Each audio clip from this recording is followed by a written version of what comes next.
Hi, welcome. I'm Pamela, Content Marketing Manager from Pixelz, and joining me today on the webinar is Carlos.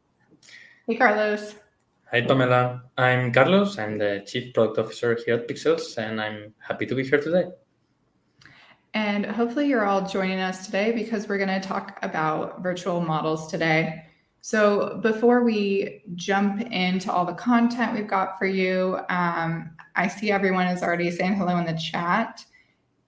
We want to know how you feel about virtual models right now. So if you could put any emoji or GIF, GIF, however you pronounce it, pick an emoji or a GIF that explains your feelings on virtual models. We want to see it over in the chat. Are you excited, nervous, hesitant? We'd love to see it. And then throughout the webinar, just drop your questions right there. Sorry, I'm laughing at the emojis that are coming through already. We got one of these.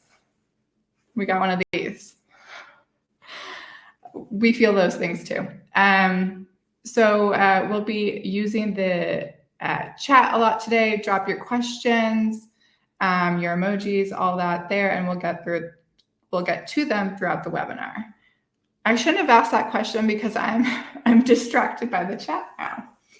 All right. So let's jump in, Carlos. You're the Chief Product Officer, which means you've kind of spearheaded our journey into virtual models.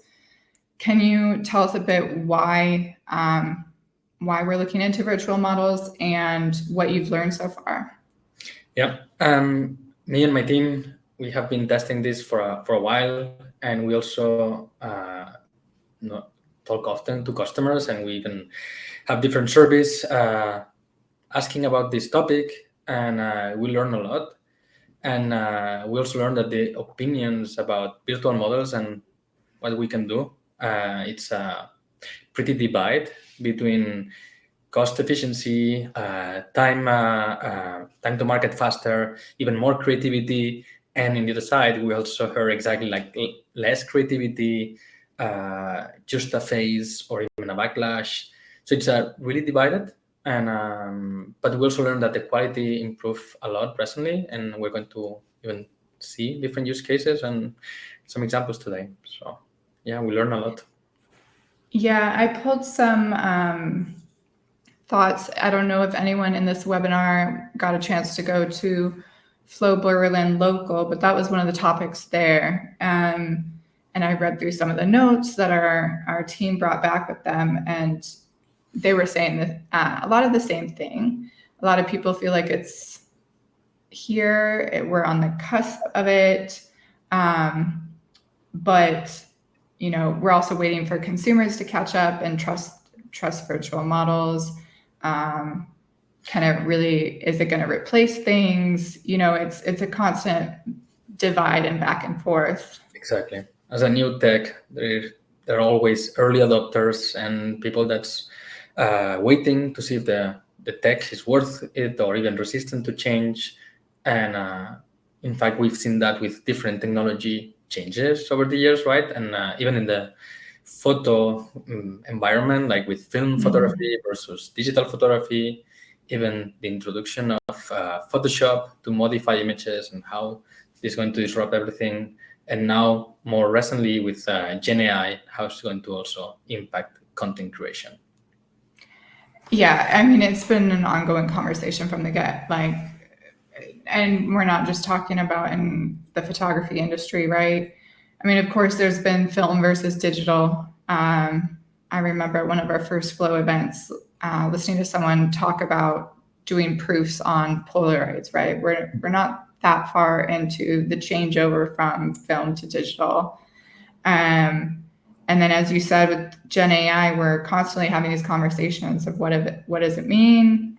But we're already seeing people that are using Gen AI. If you Revolve did a big campaign for Coachella. This was 3 years ago. And that campaign was all Gen AI. You could, I believe, buy the products that were created in AI, but they put up billboards on the way to Coachella, and that was all. I mean, they were an early adopter, and we are seeing it appear. So it seems like it's all a use case. And I mean, going back to film and digital, right? People still use film. Like it didn't go extinct just because we switched to digital. We just use things different. Like we pick and choose when is the time to use things, right? Yep, completely agree. All right. So before we head into our next section, I've got a little poll for everyone.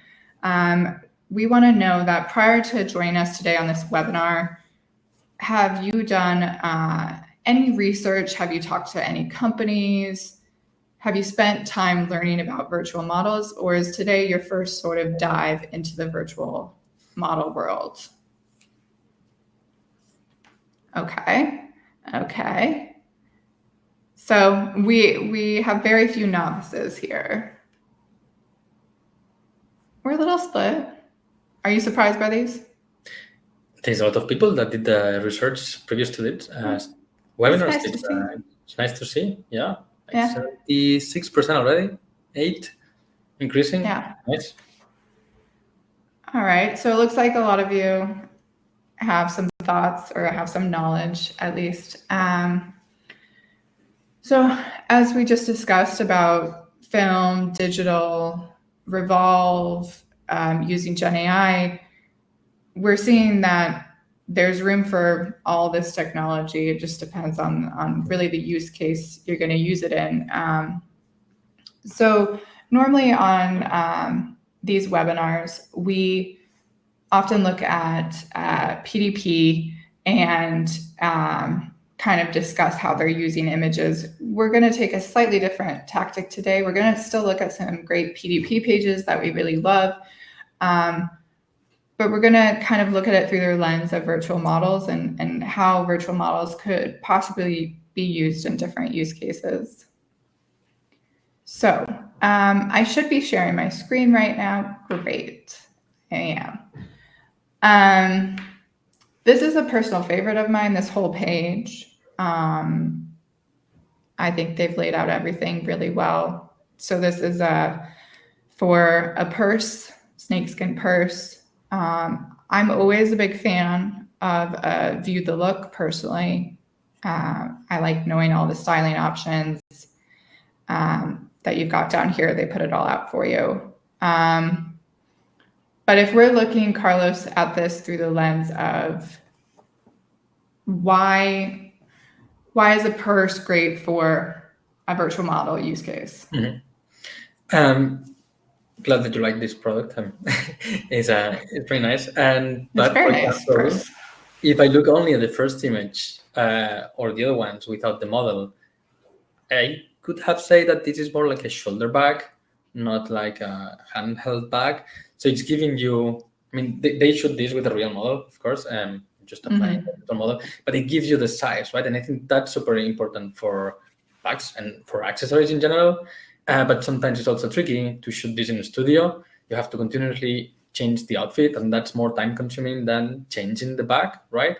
If you were to shoot this or composite this with a virtual model, it will be much efficient, right? It could be, could give you the size precisely, and that's the goal of this picture. And but you can be faster and more efficient with a virtual model in this case. Yeah, and I mean, in this case, I think obviously knowing the size of the purse is super important to someone like me.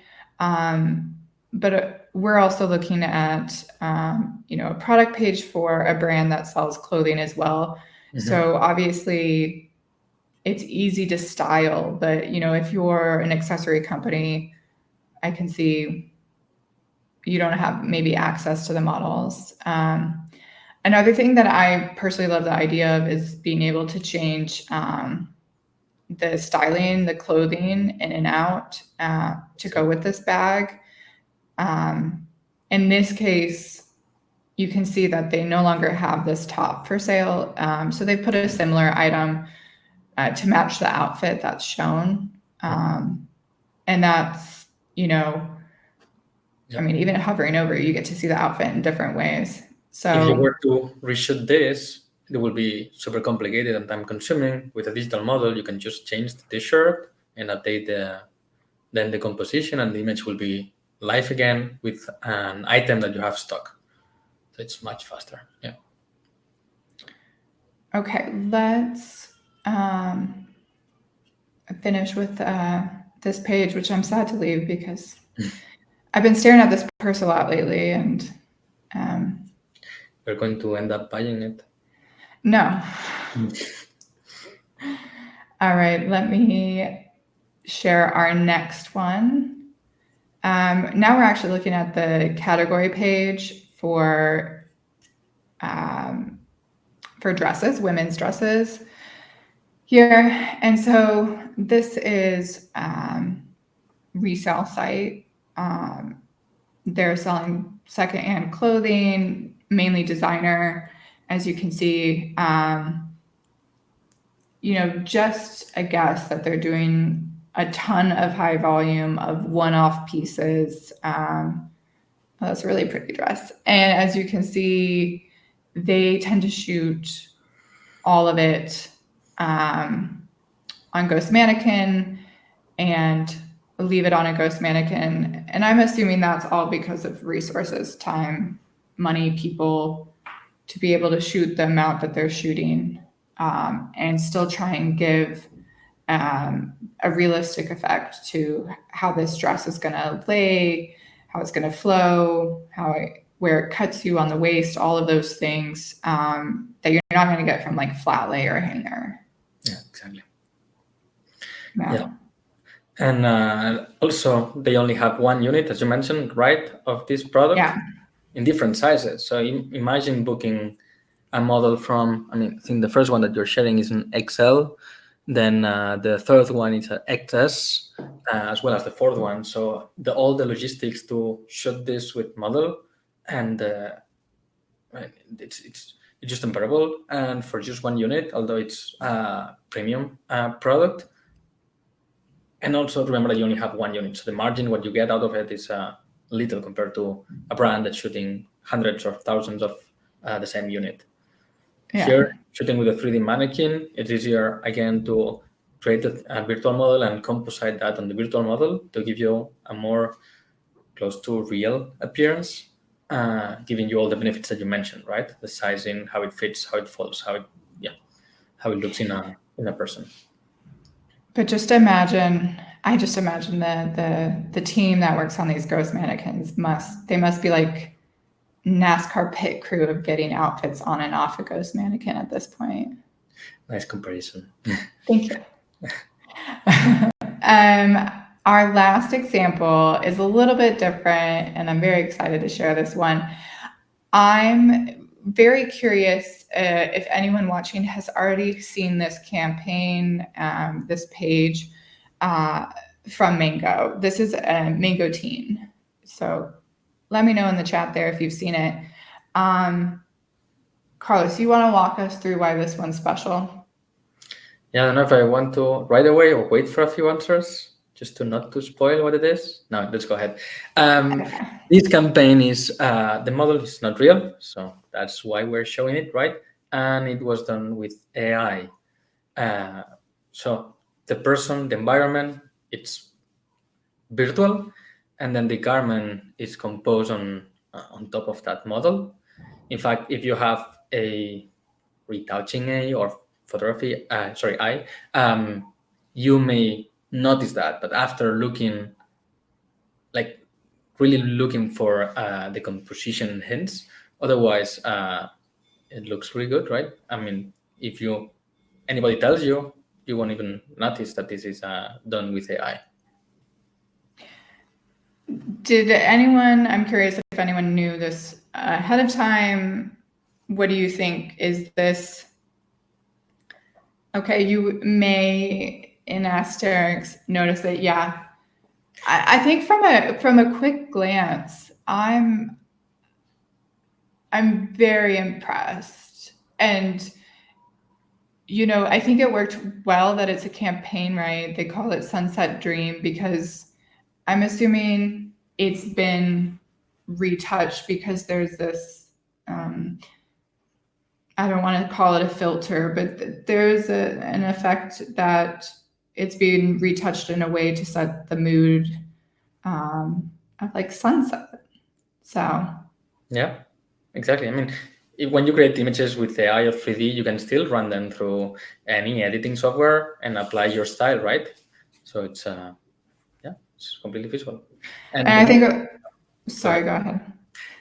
That the normal customer, when they look into a PDP image or image in a website, the average time it's 1 to 2 seconds. So you just go through the images and you don't stare at them as we're doing right now and analyzing them to find these things that Kevin mentioned, right? That you may notice it. We're staring at it. It's different than the real use case of just going through the images. Yeah, and I think like I said earlier, creating a whole campaign with a virtual model and AI generated backgrounds and all that, it works well because it still feels cohesive with any editing you do to try and make it as real as possible. So exactly. This, and just to clarify again, Carlos, this model is AI. Yes, and what's amazing or surprising here, at least from my point of view after the research that we're talking about, is the consistency, the character consistency.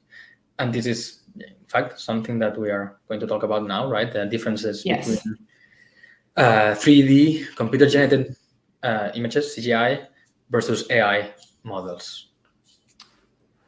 Hold on one second as I bring us to, yes, here we go. So the mango was AI generated. Can you walk us through these ones?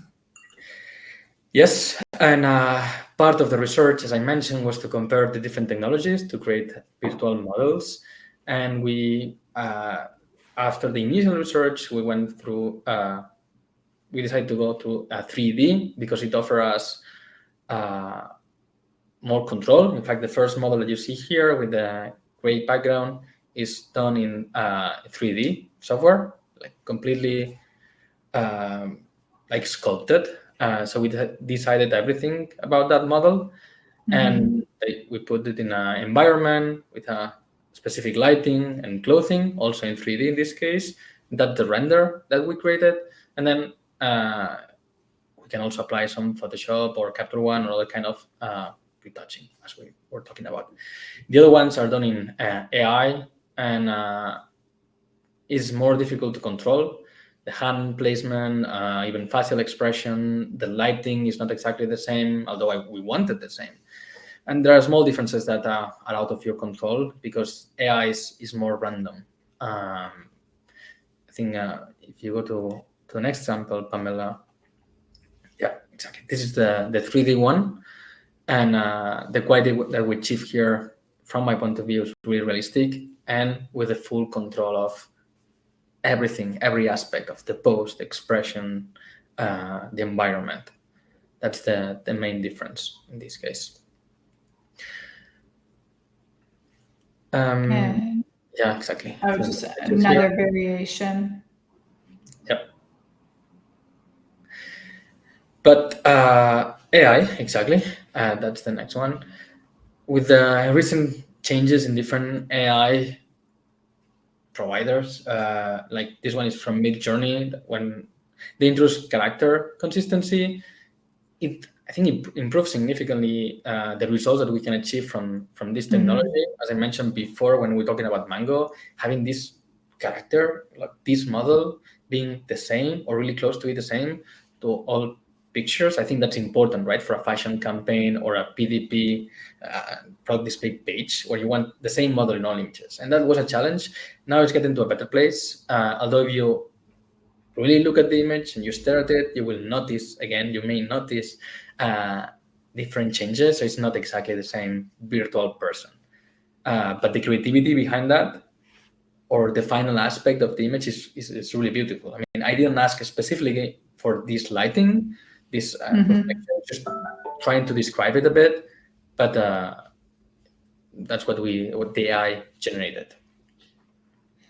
And with one more example of AI generated. Exactly. Here I was trying to have a model in a field, and somehow the left image, it put the model in front of this tree and more green background, and I like it. This randomness can give you more creativity at some point. And when you have to decide everything, as I was mentioning for the CGI model, that you need to, like, everything needs to be decided. Everything is an active decision. And for several use cases, that could be good, but then you can even lack the creativity that also happens in the studio, that the model is just turning because, I don't know, you heard the noise or because you wanted to turn and you capture that moment. That randomness could also be beautiful or what you want to have, right? So AI can also give you this kind of spontaneous things. So the question of CGI, 3D, or AI model comes down to use case again. Yes. Exactly. It depends on what you need. Randomness, control, fast. You have the article in 3D, because if you have already your articles, your products designed in 3D, you can leverage 3D models to go early in the whole process. And as soon as the garment is designed, then you can already produce the assets, and maybe you see how it falls in a model, and you want to modify something, and then the designer sees that earlier, and you can modify that. So it can give you more benefits. Also, then you can leverage augmented reality, virtual reality, video. You have everything in a 3D environment, so you can do whatever you want. Just producing pictures will be quite limiting if you have the 3D garments. Otherwise, you can always do compositions with your physical garment shot in the 3D mannequin, as we mentioned. So again, it depends on the use case. So, with all of this being said, let's take a look at what you've been working on at Pixelz, which is this a virtual model beta feature that we've got brewing that does use CGI, to just be clear. Yeah. Exactly. For this specific use case that we will be showing here, we have imagine this customer shoots everything in a 3D mannequin, like the last example, well, previous to the one from Mango that you showed. You can see the 3D mannequins here already retouched, removed, and with this feature that we are going to show now, you can start clicking, Pamela. The idea is that you design a model with us. In this, you were mentioning, a CGI model. We will design this together. We'll decide every feature of that model, the environment, the lighting that fits with the Packshot Studio. And then when we have this in the catalog, then you will click here, and in your Packshot images, if you want to do this one by one, you can do it by scale in a different way, but one by one here, add the model. We already have your model, so we know which model to compose in here. If you have more than one model, you will have to select that model as well, or work with us in some kind of automatic rules or categorization of, I want this model in this kind of garment. I don't know, for dresses this one, or use this model this many times. But yeah, for the sake of these examples, we only have one. You select the model, we compose it in Photoshop, and you have it here in your catalog. And is it like any other model shot where there's QA involved in Pixelz, so things can be rejected, sent back, redone, fixed if need be? Exactly. I mean, we're treating this as an image composition, right? So the whole design and creation of the model will be outside. In this case, will be a dialogue working with you to sculpt that model. Once that's done, everything else will be in the platform. You ask for the model composition, we'll compose that in our saw system with our saw steps, then we'll get back to you in the platform, and you can leverage any of our tools to give us feedback, to approve, to download all the existing features. And this one is this new feature is still in beta, correct? So we're still just looking for anyone that's interested and wants to work on it with us, right? Exactly. So if you are up for testing this, please reach out. We already have a couple of models created. We can create a model just for you or choose one from a gallery, but it will not be exclusive to your brand. So we have both options. The idea is to work together, get a few of you that are interested, and start moving forward with this new feature.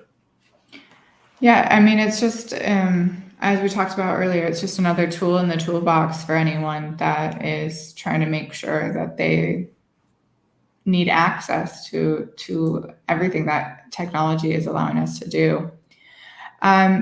We do have a few minutes left. If there are any questions about CGI, AI models, what we've got, what we're building at Pixelz in regards to virtual models, just pop those in the chat. I'm going to take a look up to see if we missed any. Let's see. No questions? Okay. Oh.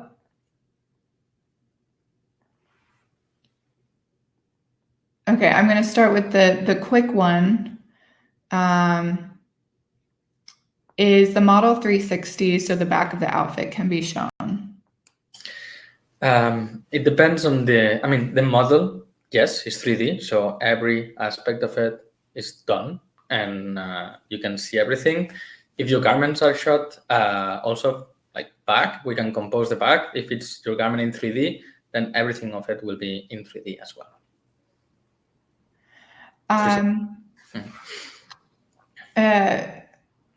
Hi, Kevin. We've got a question from Kevin. AI versus virtual models is interesting. Virtual content, model and environment built in Unreal Engine or other controllable areas seems more suitable and ethical than Midjourney comfy UI, but requires more skill and resources. Which way do you feel the industry will go? Cheap and fast or skilled and controllable?